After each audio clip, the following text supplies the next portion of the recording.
चला आता आपण पाहत आहोत सम आणि विषम संख्या या घटकावर परीक्षेत कोणत्या प्रकारचे प्रश्न विचारले जाऊ शकणार आहेत. त्याच्यामध्ये हा आपला पहिला प्रश्न आहे, 5 नंतर येणारी तिसरी विषम संख्या कोणती?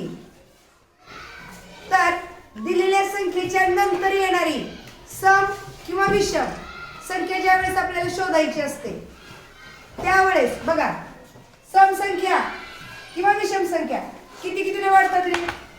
ही 2 ही एक सम संख्या आहे. 2 च्या पुढची सम संख्या कोणती आहे? 4. कितीने वाढली? 2 मध्ये 2 मिसळलं 4 आलं. 4 च्या पुढची सम संख्या 6. कितीने आली वाढली? 2. 4 मध्ये 2 मिसळलं की 6 येईल. 6 च्या पुढची सम संख्या 8. कितीने वाढली? 2.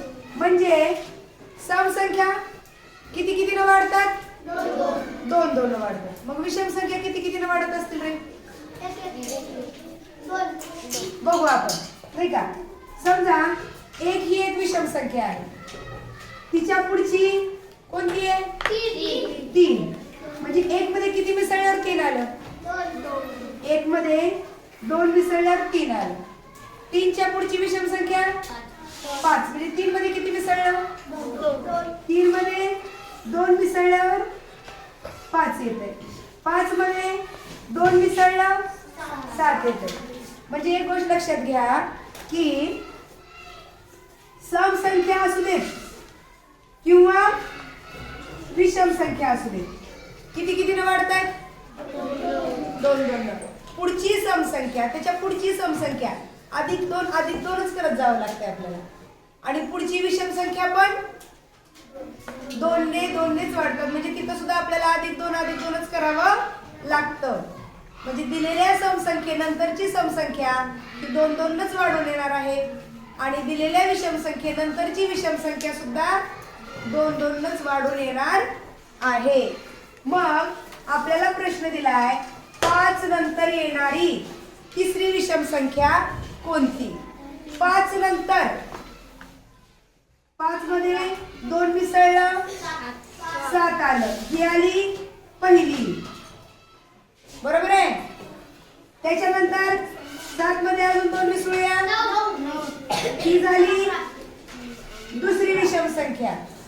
आणि 9 मध्ये आणखी 2 मिसळू 11, ही झाली तिसरी विषम संख्या. कोणती आहे? 11. समजला? चला आता हा आपला पुढचा प्रश्न, 54 या संख्येच्या आधी क्रमाने येणारी 5वी सम संख्या कोणती?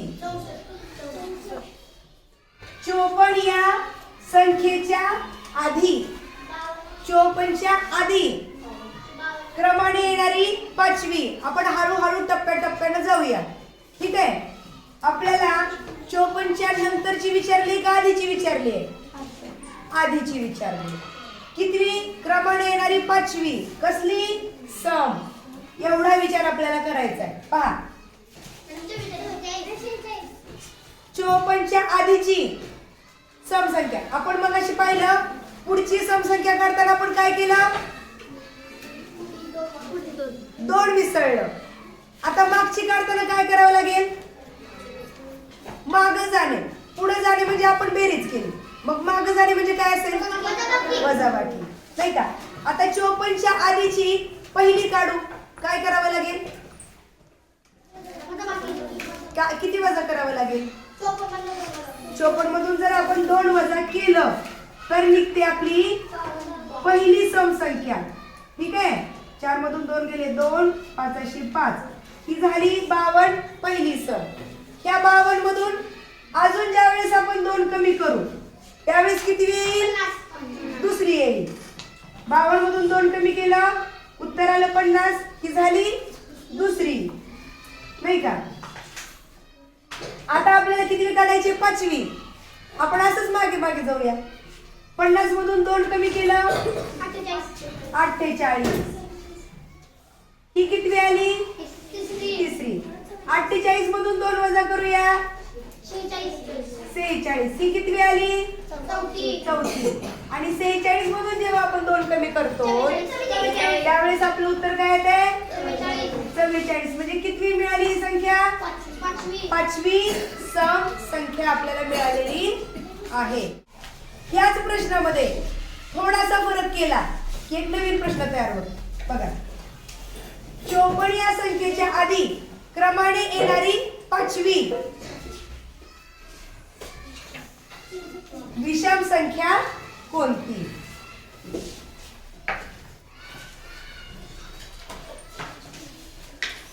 चला पाहूया. आता आपण हे तर शिकलो, आधीची काढायची म्हणले की वजा करत जायचंय, पुढची काढायची म्हणले की बेरीज करत जायचंय. परंतु 54 ही कसली संख्या आहे? सम आहे की विषम आहे?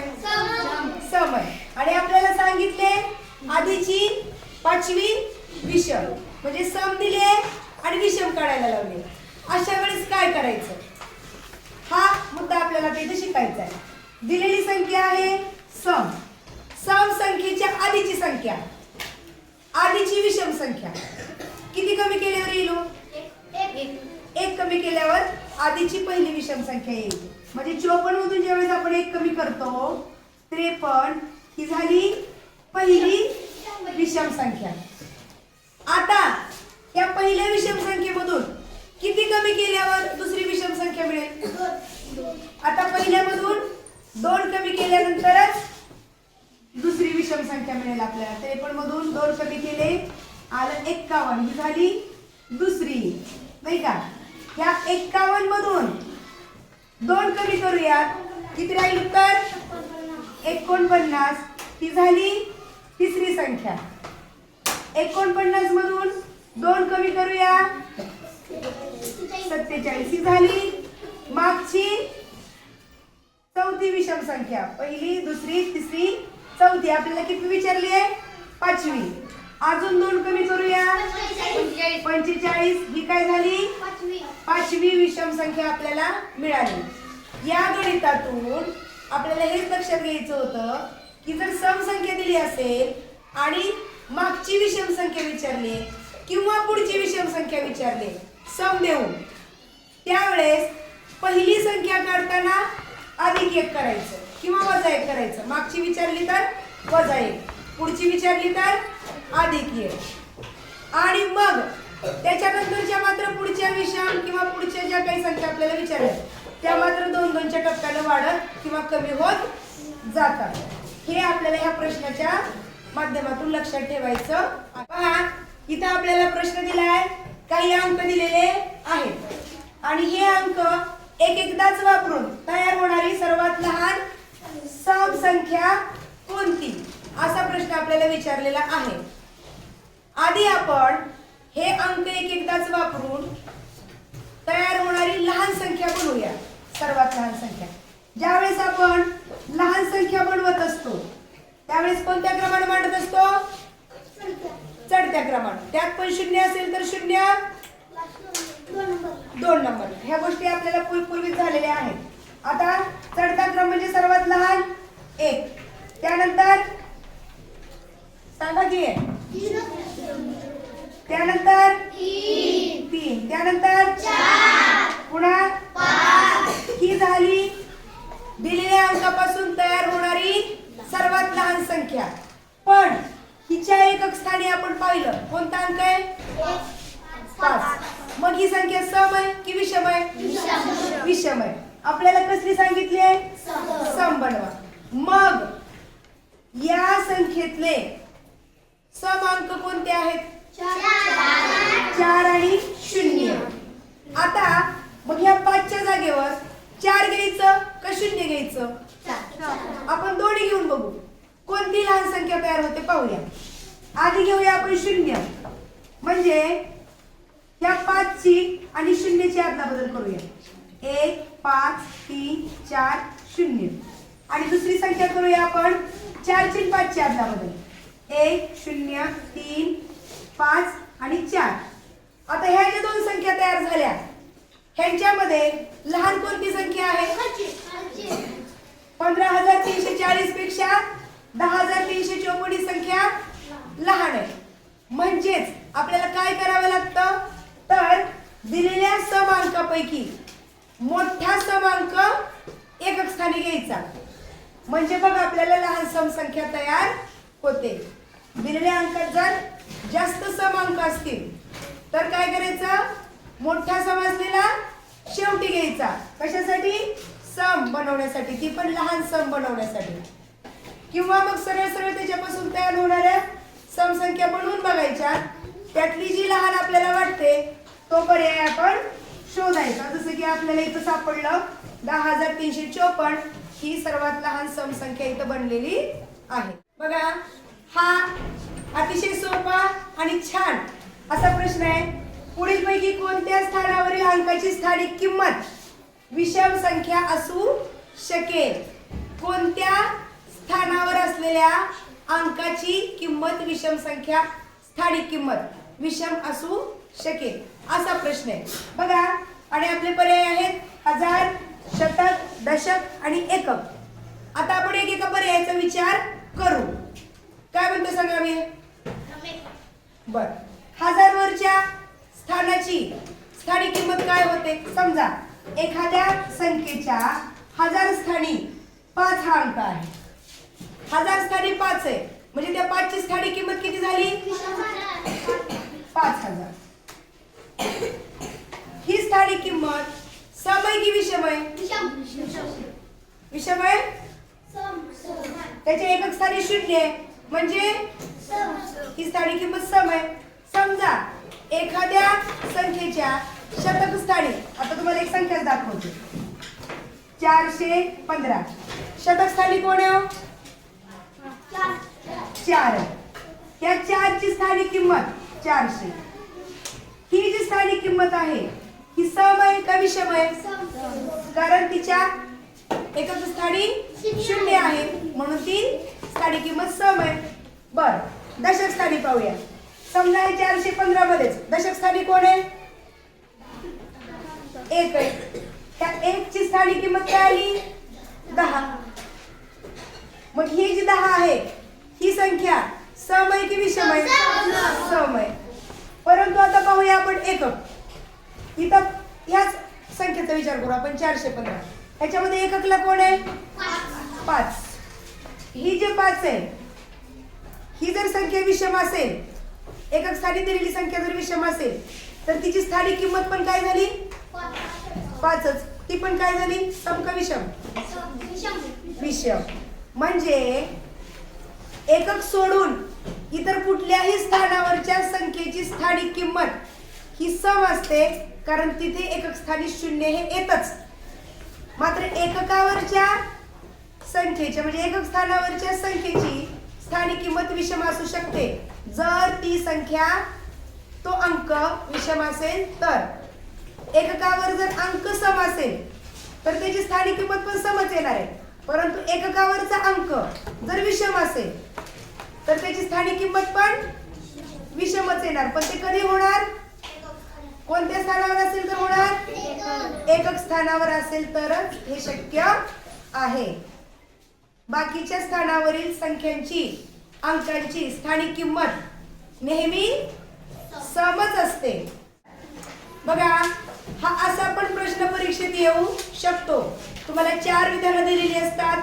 पुढीलपैकी कोणतं विधान सत्य आहे किंवा पुढीलपैकी कोणतं विधान चुकीचं आहे असं विचारलं जाऊ शकतं. तर इथं आपला प्रश्न आहे की पुढीलपैकी कोणते विधान सत्य आहे म्हणजे बरोबर आहे. म्हणजे 3 विधानं चुकीची आहेत आणि एकच विधान, एकच वाक्य बरोबर आहे म्हणजे सत्य आहे. ते आपल्याला शोधायचं आहे. आणि मग आपले वाक्य म्हणजेच आपले पर्याय पाहूयात आपण. 2 विषम संख्यांचा गुणाकार विषम संख्या असते. आता हा नियम किंवा अशी विधाने ज्यावेळेस आपल्याला दिली जातात त्यावेळेस आपण करून बघायचं. छोट्या छोट्या संख्या घेऊन करून बघायचं खरंच तसं होतंय का. खरंच तसं झालं तर ते विधान सत्य म्हणायचं, नाही झालं तर ते चुकीचं आहे म्हणायचं. इतकं सोपं आहे. बघा पहिला पर्याय काय, 2 विषम संख्यांचा गुणाकार. आपण लगेच 2 विषम संख्या घ्यायच्या, त्या पण छोट्या छोट्या घ्यायच्या. सांगा बरं, 3 एक घेऊया आणि 5 एक घेऊया, नाही का. 3 ती एक विषम संख्या आहे, दुसरी एक विषम संख्या घेऊ 5. 3 आणि 5 यांचा काय करूया गुणाकार. सांगा 3 5 15. हे जे उत्तर आलं विषम आलं का? आलं का? आलं की 15 हे कसलं आहे? एकक स्थानी 5 आहे म्हणजे विषम आहे. त्यामुळे हे विधान कसं आलं? बरोबर आलं. आता आपण दुसरं विधान पाहूया. दोन विषम संख्यांची बेरीज विषम संख्या असते. करून बघू. त्याच दोन विषम संख्या घेऊ 3 आणि 5. त्यांची बेरीज करू. 3 अधिक 5 काय येईल उत्तर? 8. सम आली का विषम आली? सम. त्यांनी काय म्हणते? विषम असते. आली का विषम? नाही. म्हणजे हे विधान कसं आहे? चुकीचं. ठीक आहे. तुम्हाला असा प्रश्न परीक्षेत आता आपल्याला पहिला पर्याय निघाला बरोबर, परंतु आपण प्रत्येक पर्याय का पडताळून पाहतोय?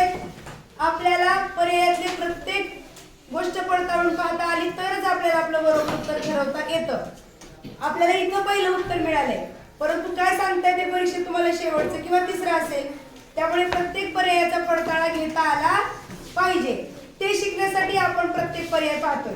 आपण आता तिसरा पर्याय पाहूया.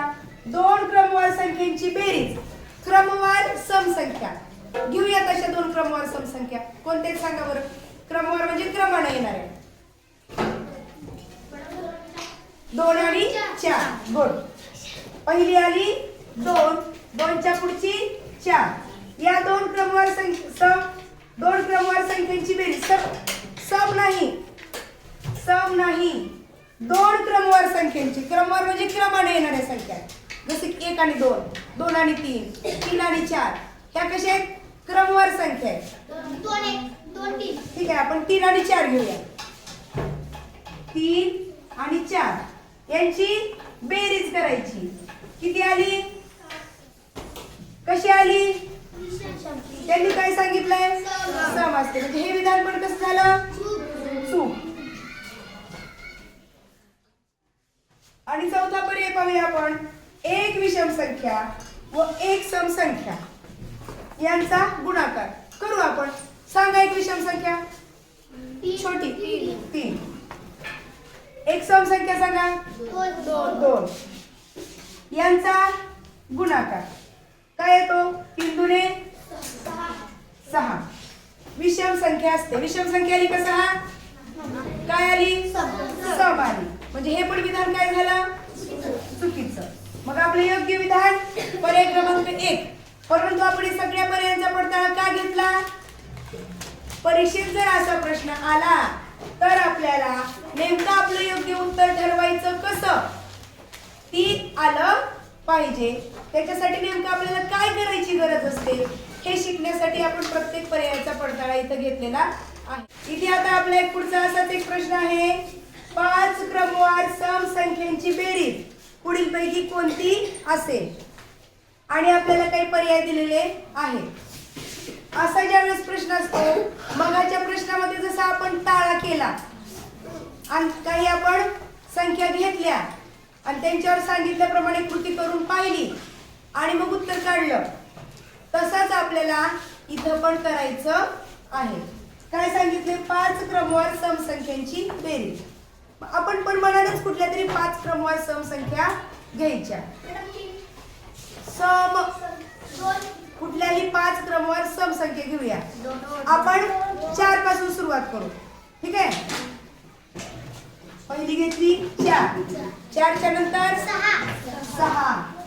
6 च्या नंतर 8. 8 च्या नंतर 10 आणि नंतर झाल्या 5 क्रमवार समसंख्या झाल्या. त्यांची काय सांगितली त्यांनी? बेरीज करू. 8 आणि 2 10 आणि 6 16 आणि 4 20. 20 ला 0 हातचे आले 2.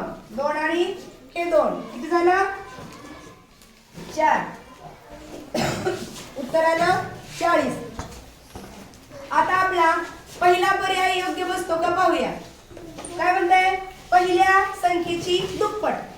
पट म्हणजे गुणाकार. हे लक्षात ठेवा. जिथं पट हा शब्द आलेला असतो. पट या शब्दाचा अर्थ आहे गुणाकार. दुप्पट म्हणलं की 2 न गुणायचं. तिप्पट म्हणलं की 3 न गुणायचं. सहापट म्हणलं की 6 न गुणायचं. आता इथं म्हणजे पहिल्या संख्येची दुप्पट. पहिली संख्या होती आपली 4. 4 ची दुप्पट म्हणजे 2 न गुणूया. 4 दुने 8. हे उत्तर आले का आपलं? म्हणजे पहिला पर्याय काय झाला? चुकला. आता दुसरा पर्याय पाहूया आपण. दुसऱ्या संख्येची 5 पट. याच्यातली दुसरी संख्या कोणती आहे? 6. 6 ची 5 पट म्हणजे काय? 6 गुणिले 5. 6 पंचे सांगत का नाही तुम्ही? 30. 30 हे उत्तर आहे का आपल्या इथलं? नाही. म्हणजे दुसरा पण पर्याय आपला चुकला. आता तिसरा पर्याय आपण पाहूया. तिसऱ्या संख्येची 5 पट. तिसरी संख्या कोणती आहे? इथं हा हातच्याचा 2 आहे हा. 4 6 8 ही झाली 8 तिसरी संख्या. तिसऱ्या संख्येची 5 पट. 5 पट म्हणजे गुणिले 5. 5 पट म्हणजे गुणिले 5. 8 पंचे 40. आपलं उत्तर किती आलंय? म्हणजे हे पर्याय बरोबर बसला. तिसऱ्या संख्येची 5 पट हा पर्याय आपला बरोबर बसला. चौथा बघू आपण पर्याय बरोबर येतो का. चौथा पर्याय काय आहे? चौथ्या संख्येची 5 पट. चौथी संख्या कोणती आहे? 10. पहिली, दुसरी, तिसरी आणि ही चौथी 10. 10 ची 5 पट म्हणजे गुणिले 5. 10 पाची 50. आलं का उत्तर? म्हणजे चौथा पर्याय पण चुकला. आपलं योग्य उत्तर पर्याय क्रमांक 3. ज्यावेळेस असं शाब्दिक उदाहरण असेल, संख्या दिल्या नसतील, त्यावेळेस आपण मनानं संख्या घेऊन त्यांनी सांगितल्याप्रमाणे कृती करून आलेल्या उत्तराचा पर्यायातून ताळा करायचा असतो आणि मग आपलं कोणतं योग्य पर्याय ते ठरवायचं असतं.